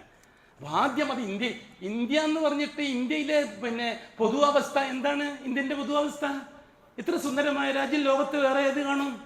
ഇത്ര സുന്ദരമായി തൗഹീദ് പറയാൻ സ്വാതന്ത്ര്യമുള്ള രാജ്യം ലോകത്ത് വേറെ ഏതുണ്ട്? പോലീസ് സ്റ്റേഷനിൽ അവിടെ പറ്റി ഒരു അർജിയും കൊടുത്ത് ഞങ്ങൾക്ക് ഇങ്ങനെ ഒരു പരിപാടി നടത്തണം, ലാ ഇലാഹ ഇല്ലല്ലാഹ് പ്രബോധനം നടത്തണം എന്ന് പറഞ്ഞാൽ അപ്പം തന്നെ ഒപ്പിട്ട് എല്ലാം പന്തൽ കെട്ടലായി പ്രസംഗിക്കലായില്ലേ? അത് ഏത് രാജ്യത്തെ ലോകത്ത് പറ്റുക? ഏത് രാജ്യത്താണ് പറ്റുക? സൗദി അറേബ്യ പറ്റുമോ? ഇന്ത്യയിൽ നടക്കുന്ന ആ സ്വാതന്ത്ര്യം? പിന്നെ എന്തെന്താ ഇന്ത്യൻ്റെ സാഹചര്യം? ചില നുഴഞ്ഞുകയറ്റ ഷിയാക്കൾ പറയുന്നത് ഇന്ത്യൻ്റെ സാഹചര്യം മനസ്സിലാക്കാൻ ലാ ഇലാഹ ഇല്ലല്ലാഹ്. എന്തോ ഇന്ത്യക്ക് സാഹചര്യം? എന്താ പ്രശ്നം? ഇന്ത്യ രാജ്യത്തിന് ഇത്ര സുന്ദരമായ ഭരണഘടന അനുസരിച്ച് ഏത് കാര്യവും തീരുമാനിക്കാൻ പൗരന്മാർക്ക് അവകാശമുള്ള രാജ്യം വേറെ ഉണ്ടോ ലോകത്ത്? 10 കൊല്ലം ഫാസിസ്റ്റുകൾ ഭരിച്ചില്ലേ? സുന്ദരമായിട്ട് ഭരിച്ചില്ലേ? 10 കൊല്ലം ഇല്ലേ? നാശകാരികൾ ഭരിച്ചില്ലേ? എന്ത് ചുക്ക ചെയ്യാൻ കഴിഞ്ഞത്? പേടിപ്പിക്കാനല്ലാതെ, കടലാസിൽ എഴുതിയിട്ട് പേടിപ്പിക്കാനല്ലാതെ വേറെ എന്ത് ചുക്ക 10 കൊല്ലം കൊണ്ട് കഴിഞ്ഞത്? 11ാമത്തെ കൊല്ലം പകുതിയും പകുതിയാക്കിയില്ലേ അല്ലാഹു തആല? ഇനി വരാനിരിക്കുന്ന 20-ാമത്തെ കൊല്ലം 15-ാമത്തെ കൊല്ലം എന്തൊക്കെ അള്ളാഹ്ക്ക് വീട് കൂട്ടരെ കൽബിന്റെ ഉടമസ്ഥൻ അള്ളാഹു അല്ലേ? അതിന് ഉപയോഗിക്കാൻ മാത്രമുള്ള സംവിധാനം ഇന്ത്യൻ സംവിധാനത്തിൽ അസ്ബാബുകളായി അള്ളാഹു വെച്ചിരിക്കുകയല്ലേ? പിന്നെ ഇന്ത്യൻ സാഹചര്യം വെച്ചിട്ട് വേണോ അത്രയും അള്ളാഹിനെ പരിചയപ്പെടുത്തി കൊടുക്കാൻ? അതും ആരാണ് ഈ നുഴഞ്ഞുകയറ്റ ഷിയാക്കളെ പരിപാടിയാണത്? ഇല്ല, ഒരു സാഹചര്യക്കുറവും ഇന്ത്യയിലില്ല. രാഷ്ട്രീയക്കാരങ്ങനെ മുസ്ലിം ന്യൂനപക്ഷ ഇവിടെ ഷീഈ ഭൂരിപക്ഷത്തിന്റെ അടിമകളായി ഈ സലഫി ന്യൂനപക്ഷം ജീവിക്കണമെന്നാണ് നിങ്ങളെ കാഴ്ചപ്പാടെങ്കിൽ അത് ഫാസിസ്റ്റുകളെക്കാൾ അവഗണിച്ച വിശ്വാസമാണ്. ഫാസിസ്റ്റുകളെ വാദം ഇവിടുത്തെ ഹിന്ദു ഭൂരിപക്ഷം പറയും പോലെ ഇവിടുത്തെ മുസ്ലിം ന്യൂനപക്ഷം കേൾക്കണമെന്ന, ഇതേപോലെ ഇവിടുത്തെ ഷീഈ ഭൂരിപക്ഷം പറയും പോലെ ഇവിടുത്തെ സലഫി ന്യൂനപക്ഷം കേട്ടിട്ട് അടങ്ങി ഒതുങ്ങി ജീവിക്കണമെന്ന്. ഇത് ഇന്ത്യയാണ്. ഇന്ത്യ ആദം നബി കാലുകുത്തിയ ഇന്ത്യ, അഷ്റഫുൽ ഖൽക്ക് സുന്ദരമായ അവിടുത്തെ നാവ് കൊണ്ട് പ്രശംസിച്ചു പറഞ്ഞ ഇന്ത്യ. ഒരു ഗോത്രക്കാർ റസൂലുള്ളാഹി തങ്ങളുടെ അടുത്തേക്ക് ഇസ്ലാം മതം വിശ്വസിക്കാൻ കലിമ ഷഹാദ അറിയാൻ വേണ്ടി വന്നതാ. അവർ മാറി ഒരു ഭാഗത്ത് നിന്നു, മാറി ഒതുങ്ങി നിന്നൊരു ഭാഗത്ത്. അപ്പൊ അഷ്റഫുൽ ഖൽക്ക് ചോദിച്ചത് ഇന്ത്യയിൽ നിന്ന് വന്നവരെ പോലെയുള്ള ഒരു കൂട്ടക്കാർ നിൽക്കുന്ന ആരാണെന്ന്. കാരണം അവരും അദബും കുടുത്തവും അച്ചടക്കവും ഉള്ളവരായിരുന്നു. അതുകൊണ്ട് ഇല്ലേ, സുലൈമാൻ നബി അലൈഹി സ്വലാത്തു വസ്സലാമിന്റെ കാലഘട്ടത്തിലും ഇന്ത്യയെ സംബന്ധിച്ച് സൈനുദ്ദീൻ മഖ്ദൂം വളരെ കൃത്യമായി ഫത്ഹുൽ മുഈനിൽ എഴുതിയിട്ടുണ്ടല്ലോ. അന്ന അബൽ ബശരി ആദം ഹജ്ജ മിനൽ ഹിന്ദി മാഷിയൻ 40 ഹജ്ജ.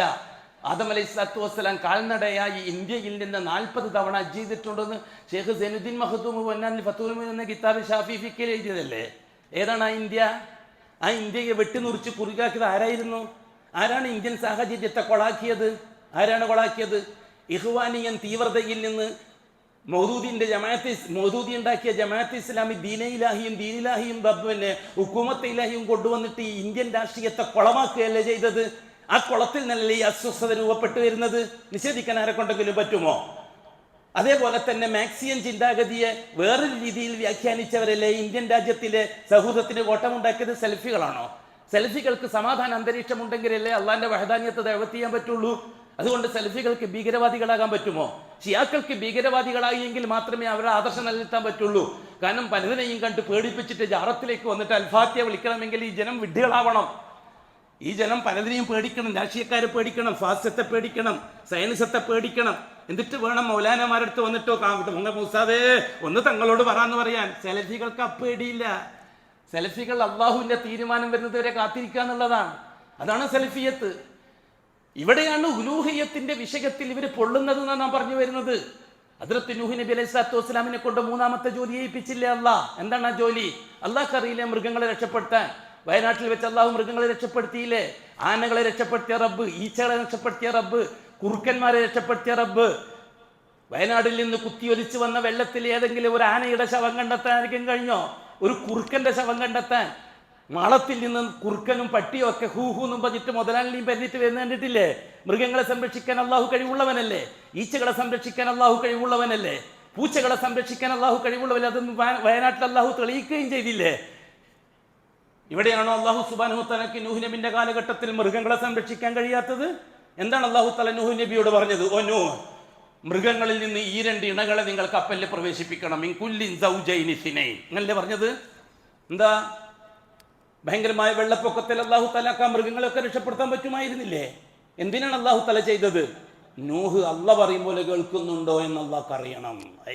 എന്താണ് ലാ ഇലാഹ ഇല്ലല്ലാഹ് നൂഹ് പ്രസംഗിക്കുന്നു, അതനുസരിച്ച് നൂഹ് ജീവിക്കുന്നുണ്ടോ എന്ന് അള്ളാഹ്ക്ക് അറിയണം. ലാ ഇലാഹ ഇല്ലല്ലാഹ് എന്ന് ദഅവത്ത് ചെയ്യുന്നു, അതനുസരിച്ച് നൂഹ് ജീവിക്കുന്നുണ്ടോ? നൂഹിന്റെ മാനസികാവസ്ഥ എന്താണെന്ന് അള്ളാഹ്ക്ക് അറിയണം. പ്രക്ഷുബ്ധമായ അന്തരീക്ഷത്തിൽ ലാ ഇലാഹ ഇല്ലല്ലാഹിലെ ഉലൂഹിയത്തിന് എന്തെങ്കിലും തരത്തിൽ ഡാമേജ് വരുന്നുണ്ടോ? ഇത് അള്ളാഹ്ക്ക് അറിയണം. അതിനാണ് അള്ളാഹു തആല മെനക്കെട്ട് പണിയെടുപ്പിച്ചത്, നൂഹ് നബിയെ കൊണ്ട് ഭാരം ചുമപ്പിച്ചത്.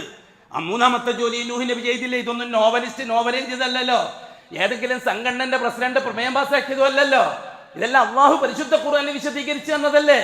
3 ജോലിയിലും 100 മാർക്കോടെ ജയിച്ചില്ലേ ബഹുമാനപ്പെട്ട നൂഹ് നബി അലൈഹി സ്വലാത്തു വസ്സലാം? അവിടെയല്ലേ ഇഹ്സാന്റെ ദർജ പൂർത്തിയാക്കിയത് നൂഹ് നബി. അപ്പോഴാണ് അള്ളാഹു ഇടപെട്ടത്. ഓ നൂഹ്, നിങ്ങൾ പറഞ്ഞ വിഷയം ഞാൻ ഇതാ നടപ്പിലാക്കാൻ പോവുകയാണ്. ജാറത്തെയും ജാറത്തിന്റെ ആൾക്കാരെയും ഞാൻ തകിടുപൊടിയാക്കാൻ പോവുകയാണ്. പക്ഷെ ഒരു ഷർത്തുണ്ട് നൂഹേ, ഒരു ഷർത്തുണ്ട്. ലാ തുഹാത്തിബിനി ഫില്ലദീന ലലമു ഇന്നഹും മുഗ്റഖൂൻ. സലഫിയത്തിൽ നുഴഞ്ഞു കയറിയ ശിയാക്കൾ പറയും പോലെ എൻ്റെ ബാപ്പയാണത്, എൻ്റെ ഉമ്മയാണത്, ഞാൻ കച്ചവടം ചെയ്യുന്നവരുമായിട്ടാണ്, ഞാൻ ബിസിനസ് നടത്തുന്നവരുമായിട്ടാണ്, അതേപോലെ തന്നെ എൻ്റെ കല്യാണമൊക്കെ അവരുമായിട്ടാണ്, എൻ്റെ എല്ലാ കാര്യങ്ങളും അവരുമായിട്ടാണ് അതുകൊണ്ട് അവരെ ഒന്ന് രക്ഷപ്പെടുത്തി തരണം.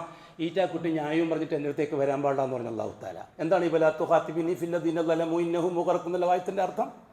ഫലാ തുഖാതിബിനി, നിങ്ങൾ എന്നെ അഭിമുഖീകരിച്ചു പോകരുത്, ഫില്ലദീന ളലമു, ഈ കുരുത്തം കെട്ട വർഗത്തിൽ. അവിടെ കുരുത്തം കെട്ട വർഗം എന്നുള്ള വിശേഷിപ്പിച്ചത് ആരെ സംബന്ധിച്ചാണ്? ജാറക്കാരെ സംബന്ധിച്ചാണ്. 5 ഔലിയാക്കളെ ജാറത്തിൽ ചെന്ന് ഇലാഹദ്റത്തി പറഞ്ഞ് ജാഹു വർക്കത്ത് പറഞ്ഞവരെ സംബന്ധിച്ചാണ്. നിസ്കരിക്കാത്തവരെ പറ്റിയല്ല, നോമ്പോക്കാത്തവരെ പറ്റിയല്ല, ഹജ്ജ് സകാത്ത് കൊടുക്കാത്തവരെ പറ്റിയല്ല, ദാനധർമ്മങ്ങൾ ചെയ്യാത്തവരെ പറ്റിയല്ല, കുടുംബബന്ധം പാലിക്കാത്തവരെ പറ്റിയല്ല, ദിക്ർ തസ്ബീഹത്തുകൾ ചെല്ലുന്നവരെ ചെല്ലാത്തവരെ പറ്റിയല്ല, പലിശ തിന്നുന്നവരെ പറ്റിയും അതേപോലെ തന്നെ ചീട്ടളിക്കുന്നവരെ സംബന്ധിച്ചും കള്ളുടിക്കുന്നവരെ പറ്റിയും കൊല നടത്തുന്നവരെ പറ്റിയുമല്ല. മറിച്ച് 5 ജാറത്തിൽ ചെന്ന് സുബഹിസ്കരിച്ച ഉടനെ തന്നെ ചെന്നിട്ട് അൽഫാത്തിയ വിളിക്കുന്നവരെ പറ്റിയാണ് അല്ലാഹു ലലമു എന്ന് പറഞ്ഞത്. അവരെ ഞാൻ കൈകാര്യം ചെയ്യുമ്പോൾ അതെൻ്റെ മോനാണ്, അതെൻ്റെ ബാപ്പയാണ്, അതെൻ്റെ കൊച്ചാപ്പയാണെന്ന് പറഞ്ഞിട്ട് എൻ്റെ അടുത്തേക്ക് വന്നേക്കരുത്. ഇതല്ലേ അല്ലാഹു. അല്ലെങ്കിൽ എന്താണ് ആ വായത്തിൻ്റെ അർത്ഥം? ഈ ഫലാ തുഖാതിബിനി ഫില്ല നിങ്ങൾ പറയുന്നുണ്ടല്ലോ, അത്തരം മാത്രം പറയണ്ടപ്പാ, നമ്മൾ മനസ്സിൽ വെച്ചാൽ മതി. നമ്മൾ സ്വകാര്യം ലൈറ്റും കെടുത്തിട്ട് ഷിയാക്കൾ കുത്തുബിത്തേക്കുന്ന മാതിരി സെൽഫികൾക്ക് യോഗം കൂടാ, ലൈറ്റെല്ലാം കെടുത്തിട്ട് ഇത് അതിൻ്റെ ഉള്ളിൽ നമുക്ക് പറയാം. ഇത് പരസ്യമായിട്ട് പറഞ്ഞാൽ നമ്മൾ പല ജാതിയുള്ളതല്ലേ, നമ്മൾ പല ബിസിനസ് നടക്കുന്നതല്ലേ, നമ്മൾ കല്യാണം നടക്കുന്നതല്ലേ, നമ്മൾ പല ഇടപാടുകളുള്ളതല്ലേ, അങ്ങനെ പറയാൻ പറ്റുമോ? എന്നിട്ട് അത് പറയാൻ മടിച്ചിട്ട് എന്തൊക്കെ ഇന്ത്യൻ സാഹചര്യം എന്താണ് സാഹചര്യം? ഞാൻ ഉറച്ചു വിശ്വസിക്കുന്നു, സൗദി അറേബ്യയിൽ ഒരു സാധാരണക്കാരന് തൗഹീദ് പറയുന്നതിനേക്കാൾ സുന്ദരമായി സ്വാതന്ത്ര്യമുള്ള രാജ്യമാണ് ഇന്ത്യ. സൗദി അറേബ്യയിൽ തൗഹീദ് പറയണമെങ്കിൽ ഒരുപാട് കടമ്പകൾ കടക്കണം, ഒരുപാട് ബാഡ്ജുകളൊക്കെ കഴുത്തി തൂക്കാൻ കിട്ടണം. അല്ലാത്തൊരുത്തിരിക്ക് പോയിട്ട് റോട്ടിനനുസരിച്ച് ഹജ്ജിന് പോകുന്നവർക്ക് പോലും കൂടിയിരുന്നിട്ട് തൗഹീദ് പറയാൻ പറ്റുകയില്ല. അതിലെല്ലാം അതിരുവരമ്പുകളുണ്ട്. ആ ഒരു അതിരുവരമ്പില്ലാത്ത നാടാണ് ഇന്ത്യ രാജ്യം. ഈ സുന്ദരമായ രാജ്യം നിലനിൽക്കണം. ഇൻഷാ അല്ലാഹ് ദീനുൽ ഇസ്ലാം വരുന്ന ഭാവി സുന്ദരമായിരിക്കും ഇന്ത്യ രാജ്യം. അതുകൊണ്ട് അത് ഷിയാക്കൾ പറയും, ഷിയാക്കൾക്ക് സമൂഹത്തെ പേടിപ്പിച്ചിട്ട് ജാറത്തിലേക്ക് ആളെ കൂട്ടണം. ഈ നുഴഞ്ഞു കയറ്റക്കാർക്ക് എന്തിന്റെ തൂക്കടന്നാ മനസ്സിലാകാത്തത്? ബഹുമാനപ്പെട്ട നൂഹ് നബി അലൈഹി സ്വലാത്തു വസ്സലാം അനുഭവിക്കേണ്ടി വന്നില്ലേ? നൂഹ് നബിന്റെ ഖൗമ് അല്ലാഹു സുബ്ഹാനഹു വ തആല അത്യുഗ്രമായ വെള്ളപ്പൊക്കത്തിൽ യൂഫ്രട്ടീസ് നദി നിറഞ്ഞു, ടൈഗ്രീസ് നദി നിറഞ്ഞു. ഇറാഖ് പട്ടണം മുഴുവനും ഇറാഖ് പട്ടണം വെള്ളത്തിലായി. താഴത്തുനിന്ന് വെള്ളം, മോളന്ന് വെള്ളം, എല്ലാം കൂടിയായി. മരുഭൂമിയിൽ വെള്ളം, അവസാനം കപ്പലുണ്ടാക്കി വെച്ച മല വരെ വെള്ളം. ആ വെള്ളത്തിൽ കപ്പൽ നീങ്ങാൻ തുടങ്ങി. ആ കപ്പലിന്റെ മേലെ കയറിയിട്ട് നൂഹ് നബി കാണുന്നു ജാറങ്ങളെല്ലാം തകിട് പൊടിയായിട്ട് പോകുകയാണ്. മശായിഖന്മാരും ശൈഖുനമാരും മൗലാനമാരും അതേപോലെ തന്നെ സെന്ററുമാരും അതേപോലെ തന്നെ സിറ്റികളെല്ലാം ചാലിയാറിൽ ഒഴുകാൻ തുടങ്ങി. പല സിറ്റികളും ആ ഒഴുകിക്കൊണ്ടിരിക്കുന്ന സമയത്താണ് നൂഹ് നബി അലൈഹി സ്വലാത്തു വസ്സലാം കാണുന്നത് സ്വന്തം മകൻ മുങ്ങിച്ചാകുന്ന കാഴ്ച. ആ മകനോട് ബഹുമാനപ്പെട്ട നൂഹ് നബി നേരത്തെ അള്ളാഹുമായിട്ട് ചെയ്ത കരാറങ്ങ് മറന്ന്, ഏതുപോലെ നമ്മൾ സലഫിയത്തിൽ കടന്നുകൂടിയ ഷീഈം നുഴഞ്ഞുകാറ്റക്കാരെ പോലെ നൂഹ് നബി അലൈഹി സ്വലാത്തു വസ്സലാം അത് മോനെ കണ്ടപ്പോൾ കൊന്നൊന്ന് പതുക്കി. നൂഹ് നബി അലൈഹി സ്വലാത്തു വസ്സലാമിന്റെ മോൻ മുങ്ങിച്ചാകുന്ന കണ്ടപ്പോൾ ബാപ്പാക്ക് സഹിച്ചില്ല. ഏ മോനെ, യാ ബുനയ്യർകം മഅനാ ഫലാ തകും മഅൽ കാഫിരീൻ, പൊന്നുമോനെ നീ ഈ കാഫിരീങ്ങളോടൊപ്പം ചാകണ്ട. ആരായിരുന്നു ആ കാഫിറുകൾ? അല്ലാഹ് പറഞ്ഞതല്ലേ, നൂഹ് നബി ചെയ്തതല്ലേ. നൂഹ് നബി പറഞ്ഞത് അള്ളയല്ലേ പറയുന്നു, ഫലാ തകും മഅൽ കാഫിരീൻ, മോനെ ആ കാഫിരീങ്ങളോടൊപ്പം ചാകണ്ട മോനെ. ആരായിരുന്നു ആ കാഫിറുകൾ? ഈ കാലഘട്ടത്തിൽ ജീവിച്ച ഏതെങ്കിലും ഇസ്ലാമികേതര മതക്കാർ ആ കൂട്ടത്തിലുണ്ടായിരുന്നോ? ആ 5 ജാറത്തിൽ പോയി ഇലാഹദ്റത്തി വിളിച്ചവരല്ലാതെ വേറെ ആരായിരുന്നു ആ കാലഘട്ടത്തിലെ കാഫിറുകൾ? എന്താ ചിന്തിക്കാത്തത്? ആരായിരുന്നു അവരല്ലാതെ വേറെ ആരാണ് ആ കാലഘട്ടത്തിൽ ഉള്ളത്? നൂഹ് നബിക്കെതിരായിട്ട് വേറെ ഏതെങ്കിലും മതക്കാരുണ്ടായിരുന്നോ? ഏതെങ്കിലും ജാതിക്കാരുണ്ടായിരുന്നോ? നിങ്ങൾ ഈ പറഞ്ഞ് പേടിപ്പിക്കുന്ന ആരെങ്കിലും അന്നുണ്ടായിരുന്നോ?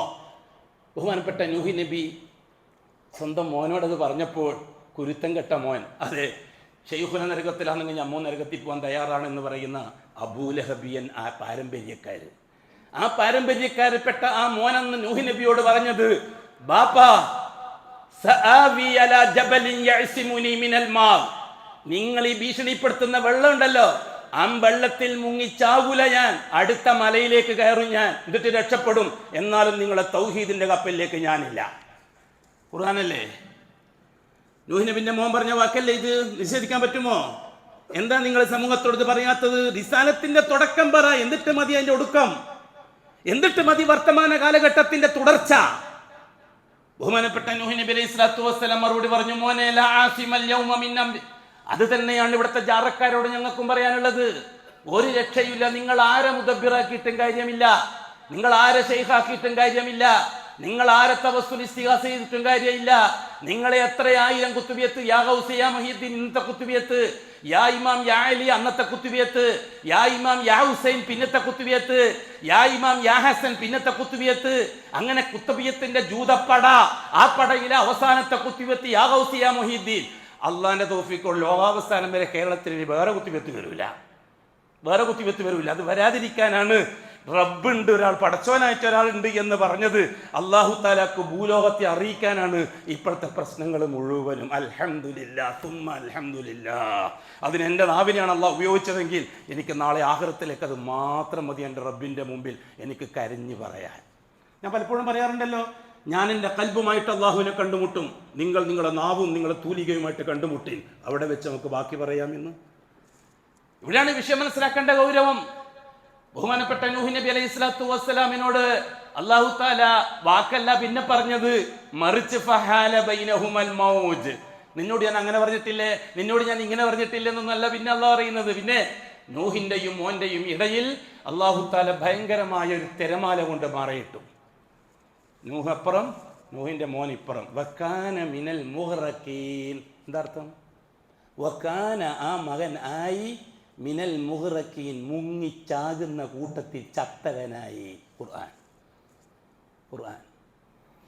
ഒരു ചാപ്റ്റർ അവസാനിച്ചില്ലേ, ഒരു അധ്യായം അവിടെ അവസാനിച്ചില്ലേ? രണ്ടാമത്തെ അധ്യായം വെള്ളപ്പൊക്കത്തിന് ശേഷമല്ലേ? വെള്ളപ്പൊക്കമെല്ലാം തീർന്നതിന് ശേഷം നൂഹ് നബിന്റെ കപ്പലിൽ നിന്ന് രക്ഷപ്പെട്ട 70 മുസ്ലിമീങ്ങളിൽ നിന്നല്ലേ രണ്ടാമത്തെ അധ്യായം തുടങ്ങുന്നത് അല്ലേ? നൂഹ് നബി അലൈഹി സ്വലാത്തു വസ്സലാമും 70ഓളം വരുന്ന മുസ്ലിമീങ്ങളും കപ്പലിൽ നിന്ന് രക്ഷപ്പെട്ടില്ലേ? അത് വേറെ ഇപ്പൊ ജാറത്തിന്റെ പേരിൽ ആരെങ്കിലും യാ ഗൗസ് വിളിക്കാനുണ്ടോ? യാ ഇമാം വിളിക്കാനുണ്ടോ? യാ ഹസൻ യാ ഹുസൈൻ വിളിക്കാനുണ്ടോ? അതെ, ജൂതവർഗം പഠിപ്പിച്ചു കൊടുത്ത ശീഈയത്തിന്റെ പുരാണം, അവതാര സങ്കല്പം, അവകാശങ്ങൾ. ലീ ഖംസത്തുൻ ഉത്ഫി ബിഹാ ഹർറൽ വബാഇൽ ഹാത്തിമ അൽ മുസ്തഫ വൽ മുർത്തദ വബിനാഹുമാ വൽ ഫാത്തിമ. ആരെ വകയാണത്? ആരെ വകയാണ്? നിങ്ങൾക്ക് കോഴിക്കോട് മുതല അവിടെയൊക്കെ പോയി കോഴിക്കോട് അവിടെയൊക്കെ പോയാൽ പഴയ തറവാട് വീടിന്റെ വാതിലിന്റെ പിറകിൽ ഈ ബൈത്ത് എഴുതി വെച്ചിട്ട് കാണാം. അതായത് പഴയകാല കൊണ്ടോട്ടിയൻ ശീഈയത്ത് വാഴുന്ന കാലം. കൊണ്ടോട്ടിയൻ ശീഈയത്ത് ജൂതൻ പഠിപ്പിച്ച ഇറാനിയൻ ശീഈയത്തിന്റെ പകർപ്പുമായിട്ട് വന്നവർ സൂഫി ഷെയ്ഖുകളുടെ നാവിലൂടെ. എന്താ അർത്ഥം എന്നറിയോ? ലീ, എനിക്കുണ്ട്, ഖംസത്തുൻ, 5 അവതാരങ്ങൾ, ഉത്ഫി ബിഹാ, ആ 5 അവതാരങ്ങളെ കൊണ്ട് ഞാൻ മായ്ച്ചു കളയും, ഹർറൽ വബാഇൽ ഹാത്തിമ, കത്തി ജ്വലിക്കുന്ന തീനാളങ്ങളെ ഞാൻ കെടുത്തിക്കളയും ആ 5 അവതാരങ്ങളെ കൊണ്ട്. ആരാന്നറിയുമോ 5 അവതാരം? അൽ മുസ്തഫ, ഒന്ന് മുഹമ്മദ് നബിയാണ്. വൽ മുർത്തദ, രണ്ടാമത്തത് അലി ഇബ്നു അബി താലിബാണ്. വബിനാഹുമാ, 4ഉം 5ഉം 3ഉം 4ഉം ഹസനും ഹുസൈനുമാണ്. വൽ ഫാത്തിമ, 5ാമത്തത് ഫാത്തിമയാണ്. ആരെ വകയാ? ഒരു സുന്നത്ത് ജമാഅത്തിന്റെ വകയാ ആണോ? ഇത് കേരളത്തിൽ അങ്ങോളം ഇങ്ങോളം പണ്ടൊക്കെ നമ്മളൊക്കെ ചെറുപ്പത്തിൽ മൗലൂദ് വയ്ക്കുന്ന സമയത്ത് ജവാബ് ചെല്ലാൻ ഉപയോഗിക്കുന്ന വാക്കായിരുന്നില്ലേ അത്? അന്നൊക്കെ അടിക്കുന്ന കലണ്ടർ, സാധാരണ വർഷം നോക്കുന്ന കലണ്ടർ, ചില സംഘടനകൾ അടിച്ചിറക്കുന്ന കലണ്ടറിൽ ഈ ബൈത്തല്ലേ തുടക്കത്തിൽ കൊടുക്കുക. എവിടെ പോയി ഇപ്പോഴാ ബൈത്ത്? അത് സലഫിയത്തിന്റെ വിജയമല്ലെങ്കിൽ പിന്നെ എന്താണ്? സലഫിയത്തിന്റെ മുന്നേറ്റമല്ലെങ്കിൽ പിന്നെ എന്താണ്? 1200 കൊല്ലം പാരമ്പര്യമുള്ള ശീഈയത്തിന്റെ ഉരുക്ക് കോട്ടകളെ തട്ടി തകർത്ത് തരിപ്പണമാക്കി 100 കൊല്ലം കൊണ്ട് സലഫി രാജപാത കേരളത്തിൽ ചരിത്രം സൃഷ്ടിച്ചിട്ടുണ്ടെങ്കിൽ അതിലുള്ള ഭയം നിങ്ങൾ പലതും തോന്നിപ്പിക്കുന്നുണ്ട്. ഭയപ്പെട്ടിട്ട് കാര്യമില്ല, ഈ കാര്യം വിജയിക്കുക തന്നെ ചെയ്യും. ഇന്നൽ ബാത്തില കാന സഹൂഖ, നിങ്ങളുടെ കയ്യിലുള്ള ബാത്തിൽ തകരുക തന്നെ ചെയ്യും. അഖൂലു ഖൗലി ഹാദാ والله أعلم وأستغفر الله العظيم لي ولكم وأستعفيه عني وعنكم وعن جميع المسلمين والمؤمنين أجمعين واستغفروه إنه هو الغفور الرحيم.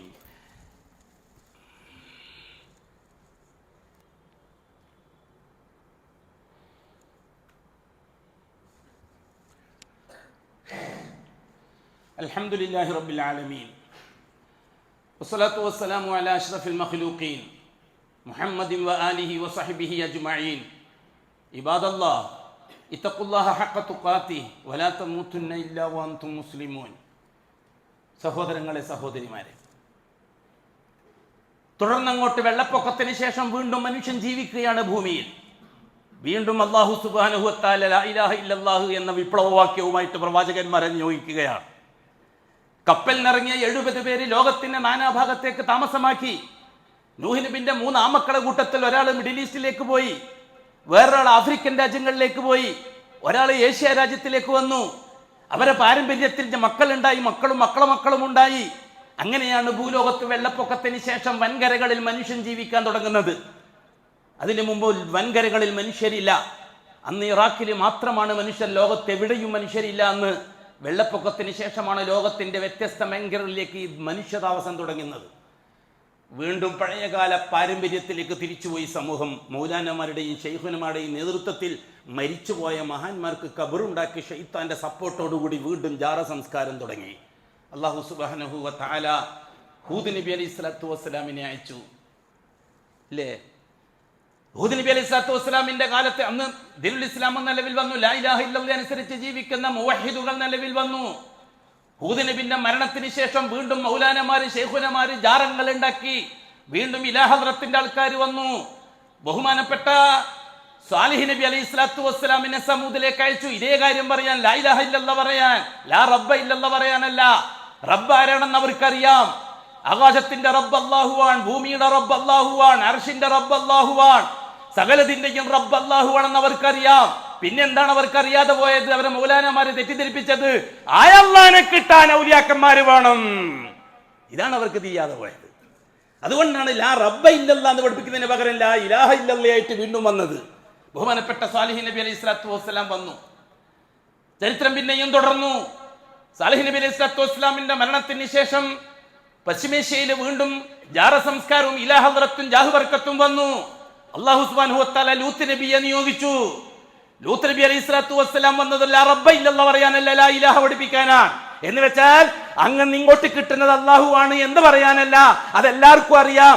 നിങ്ങൾക്കറിയുന്ന ആ റബ്ബുണ്ടല്ലോ, ഇങ്ങനെ അങ്ങോട്ട് കൊടുക്കുന്നത് ആ റബ്ബിനെ കൊടുക്കാവൂ എന്ന് പറയാൻ അല്ലേ ലൂത്ത് നബി അലൈഹി സ്വലാത്തു വസ്സലാം വന്നത്. ലൂത്ത് നബി അലൈഹി സ്വലാത്തു വസ്സലാമിന്റെ കാലം കഴിഞ്ഞു.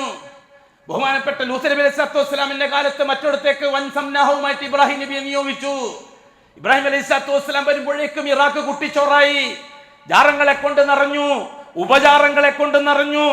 ജാറങ്ങൾ ശൈഖന്മാരെ കുപ്പായത്തിന് ജാറം, ശൈഖന്മാരിട്ട തുണിക്ക് രാജം, ശൈഖന്മാർ ഉപയോഗിച്ച കക്കൂസിന് ജാറം, ശൈഖന്മാർ ഉപയോഗിച്ച കിണ്ടിക്ക് ജാറം, ശൈഖന്മാർ ഉപയോഗിച്ച മെതികടിക്ക് ജാറം. ഇല്ലേ ഇബ്രാഹിം നബി അലൈഹി സ്വലാത്തു വസ്സലാമിന്റെ കാലം? അല്ലാഹു സുബ്ഹാനഹു വ തആല ലാ ഇലാഹ ഇല്ലല്ലാഹുമായി ഇബ്രാഹിമിനെ അയച്ചില്ലേ? എന്നിട്ട് എന്താണ് അല്ലാഹു തആല ഇബ്രാഹിം നബിയോട് പറഞ്ഞത്? ഇബ്രാഹിം നബിയെ പറ്റി പറഞ്ഞത്, ഇന്നി ജാഇലുക ലിന്നാസി ഇമാമ. ആൾക്കൂട്ടത്തെ കണ്ടിട്ടോ? ഇബ്രാഹിം നബി കുറെ ആൾക്കാരെ ഉണ്ടാക്കി തന്നു, കുറെ മെമ്പർഷിപ്പ് ഉണ്ടാക്കി തന്നത്. ഇബ്രാഹിമെ നീ എന്നെ വിളിക്കെന്ന് പറഞ്ഞിട്ടോ? 5 ആളെ ഇബ്രാഹിം നബിനെ ഒന്നിച്ചുള്ളൂ. ബാക്കി കംപ്ലീറ്റ് ജാറത്തിന്റെ ഒന്നിച്ച്, ശേഖന്മാരൊന്നിച്ച്. ഇബ്രാഹിം നബിന്റെ ഒന്നിച്ച് ആര് മാത്രം? ഒരു ഭാര്യ സാറ, രണ്ടാമത്തെ ഭാര്യ ആജറ, മൂന്നാമത്തെ മോൻ ഇസ്മായിൽ, നാലാമത്തെ മോൻ ഇസ്ഹാഖ്, 5ാമത്തെ ആള് ബാപ്പ ഇബ്രാഹിം.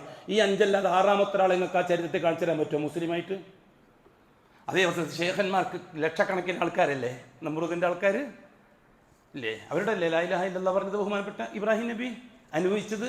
ഇന്ന് നാം അനുഭവിക്കുന്ന അതേ അനുഭവം തന്നെയായിരുന്നില്ലേ ഇബ്രാഹിം അലൈഹി സ്വലാത്തു വസ്സലാം അനുഭവിച്ചത്? അവസാനം അല്ലാഹു സുബ്ഹാനഹു വ തആല പറഞ്ഞു, ഇബ്രാഹിം ജയിച്ചേ പറ്റൂ. തീയിലേക്ക് പോയി, തീ കൊണ്ടുപോയിട്ടു. എന്തിന്? അള്ളാഹ്ക്ക് അറിയാഞ്ഞിട്ടാണോ നമ്രൂദിനെ ഏകപക്ഷീയമായിട്ട് ബൃഹത്തിന്റെ പട്ടാളത്തെ അബാബിൽ പച്ചനെ അയച്ചിട്ട് കൊന്നതുപോലെ കൊല്ലാൻ? പക്ഷേ ഇബ്രാഹിം നബിന്റെ ക്യാരക്ടർ പരിശോധിക്കണം. ഇബ്രാഹിം നബി തൗഹീദ് പ്രബോധനം ചെയ്യുന്ന ഈ ലാ ഇലാഹ ഇല്ലല്ലാഹയിൽ ഇബ്രാഹിമിന് എത്രമാത്രം ഇബ്രാഹിമിന് ആഴങ്ങളുണ്ട് എന്ന് പരിശോധിക്കണം. അതിന് അല്ലാഹു തആല തീയൊരുക്കി, തീയിലേക്ക് പോകാൻ ഏർപ്പാടുണ്ടാക്കി, തീയിലേക്ക് വലിച്ചെറിഞ്ഞു. കത്തിക്കൊണ്ടിരിക്കുമ്പോഴാണ് ജിബ്രീൽ അലൈഹി സ്വലാത്തു വസ്സലാമിനെ അള്ളാഹ് അയക്കുന്നത്. ഇബ്രാഹിം എങ്ങനെയുണ്ടെന്ന് നോക്ക്, വല്ല സഹായം വേണം ചോദിക്ക്. ഇബ്രാഹിം അലൈഹി സ്വലാത്തു വസ്സലാമിൻ്റെ ജിബ്രീൽ വരുന്നു. ഓ ഇബ്രാഹിം, എന്തെങ്കിലും വേണമെങ്കിൽ പറയാൻ അള്ളാഹു പറഞ്ഞിട്ടുണ്ട്. ഹസ്രത്ത് ഇബ്രാഹിം അലൈഹി സ്വലാത്തു വസ്സലാം പറഞ്ഞു, നിങ്ങളോട് ഒന്നും എനിക്ക് പറയാനില്ല, ഞാൻ എൻ്റെ അള്ളാഹിനോട് പറഞ്ഞോളാം. 100 മാർക്കോടെ ജയിച്ചില്ലേ ഇബ്രാഹിം? ജയിച്ചില്ലേ? അതിനല്ലേ ഹസ്രത്ത് ഇബ്രാഹിം അലൈഹി സ്വലാത്തു വസ്സലാമിനെ അത്രയും തീക്ഷ്ണമായ പരീക്ഷണത്തെ വിധേയനാക്കിയത്? അപ്പോഴല്ലേ അല്ലാഹു സുബ്ഹാനഹു വ തആല ഇടപെട്ടത്? യാ നാറു കൂനി ബർദൻ വസലാമൻ അലാ ഇബ്രാഹിം. ഓ ഇബ്രാഹിം, ഓ തീ, എൻ്റെ ഇബ്രാഹിമിനെ തൊട്ടു പോകരുത്, എൻ്റെ ഇബ്രാഹിമിന്റെ രോമത്തിന് കുഴപ്പം വന്നു പോകരുത്, എൻ്റെ ഇബ്രാഹിമിന് സലാമാവണം, രക്ഷയാവണം, തണുപ്പുവാകണം. അതേപോലെ എൻ്റെ ഇബ്രാഹിം തണുത്ത് വെറച്ചു പോകാൻ പാടില്ല. നല്ല മാനമായ തണുപ്പ്, അതാണ് സലാം. ബർദൻ വസലാമൻ അലാ ഇബ്രാഹിം. എന്താ കാര്യം? അല്ലാഹു തആലക്ക് നേരത്തെ ഇബ്രാഹിമിനെ അങ്ങ് കാറ്റത്ത് ആകാശത്തിലെങ്ങാനും പറഞ്ഞു വെച്ചിട്ട് ഇവിടെ നമ്രൂദിനെയും പാർട്ടിയും കയ്യാറിഞ്ഞു വെച്ചിട്ട് പിന്നെ അങ്ങ് തിരിച്ചുകൊണ്ടാൽ പോലെ അള്ളാഹു കുതിർത്തുള്ളവനല്ലേ, കഴിവുള്ളവനല്ലേ. പക്ഷെ ഇവിടെ അള്ളാഹ്ക്ക് അറിയേണ്ടത്, ഇവിടെ നമുക്കും അറിയേണ്ടത് എന്താ? എന്തിനാണ് നാട്ടിൽ ഷഹാദത്തിൻ്റെ പേരിൽ പ്രശ്നങ്ങൾ ഉണ്ടാകുന്നത്? മുവഹിദുകൾ അംഗീകരിച്ച തൗഹീദ് എത്രത്തോളം ക്യാരറ്റുണ്ട് എന്ന് പരിശോധിക്കാൻ. സലഫിയത്തിൽ ഉറച്ചു നിൽക്കുന്നവർ എത്ര പേരുണ്ട്? നുഴഞ്ഞു കയറ്റക്കാരായ ഷിയാക്കൾ എത്ര പേരുണ്ട്? ഷീഈ വിഭാഗത്തിലെ മഹാഭൂരിപക്ഷത്തിൻ്റെ അവസ്ഥ എന്താണ്? ഇതൊക്കെ അള്ളാഹ്ക്ക് അറിയണം. അതാണ് സബബുകൾ ഉണ്ടാക്കാൻ അള്ളാഹ് മതിയായവനാണ്. 313 റസൂലുകളെ വെച്ച് അള്ളാഹു തആല ലോകത്ത് തൗഹീദ് സ്ഥാപിച്ചതുപോലെ ദാ വരുന്നു തൗഹീദ് സ്ഥാപനത്തിൻ്റെ പുതിയ നൂറ്റാണ്ടിൻ്റെ പ്രകാശപൂരിതമായ നാളുകൾ ഇൻഷാ അല്ലാഹ്. അലാ വസല്ലു വസല്ലിമു അലൻ നബിയിൽ മുസ്തഫ വറസൂലിൽ മുർത്തദ വഖാല മുഖ്ബിറൻ വആമിറ ഇന്നല്ലാഹ വമലായികതഹു യുസല്ലൂന അലൻ നബിയ്യി യാ അയ്യുഹല്ലദീന ആമനു സല്ലു അലൈഹി വസല്ലിമു തസ്ലീമാ. وقال عليه الصلاة والسلام من صلى علي واحدة صلى الله بها عليه أشرا. اللهم صل على محمد وعلى آل محمد كما صليت على إبراهيم وعلى آل إبراهيم وبارك على محمد وعلى آل محمد كما باركت على إبراهيم وعلى آل إبراهيم في العالمين إنك حميد مجيد. اللهم ارض عن خلفائه الراشدين المهديين أبي بكر وعمر وعثمان وعلي رضي الله عن كل واحدهم أجمعين وارض عنا معهم برحمتك يا أرحم الراحمين وعن سائر الصحابة والقرابة كلهم أجمعين. اللهم اغفر للمؤمنين والمؤمنات والمسلمين والمسلمات الأحياء منهم والأموات. اللهم إنك مجيب الدعوات وقاضي الحاجات. طيب ثرانا وثرهم واجعل الجنة مأوانا ومأواهم. اللهم اصلحنا واصلح ائمتنا وامتنا وولاتنا وولاة امورنا واجعل امورنا بايدي خيارنا حتى يقودنا الى الخير من هو خير منا. اللهم انصر جيوش المسلمين وفك اسر المأسورين واقض الدين عن المدينين. اللهم اكتب الستر والسلامة علينا وعلى والدينا وأولادنا وأزواجنا وعلى جميع الحجاج والعمار والزوار والغزاة والصابرين والدين في بدك وبحرك وجوك أجمعين يا رب العالمين. اللهم أعزنا وأعز الإسلام والمسلمين. اللهم انصرنا وانصر الإسلام والمسلمين. اللهم ألف بين قلوب المسلمين الموحدين. اللهم أصلح ذات بينهم يا رب العالمين. اللهم أذل الشرك والمشركين وأذل الكفر والكافرين وأذل الإلحاد والملحدين. اللهم مزق المملكة المشركين الكافرين الحربيين الظالمين اليهود والنصارى والشيعيين بعزتك وقدرتك يا أرحم الراحمين. ربنا تقبل منا إنك أنت السميع العليم وتب علينا إنك أنت التواب الرحيم واغفر لنا إنك أنت الغفور الرحيم وارحمنا بأنواع رحمتك يا أرحم الراحمين. وصلى الله على خير خلقه محمد وآله وصحبه أجمعين والحمد لله رب العالمين.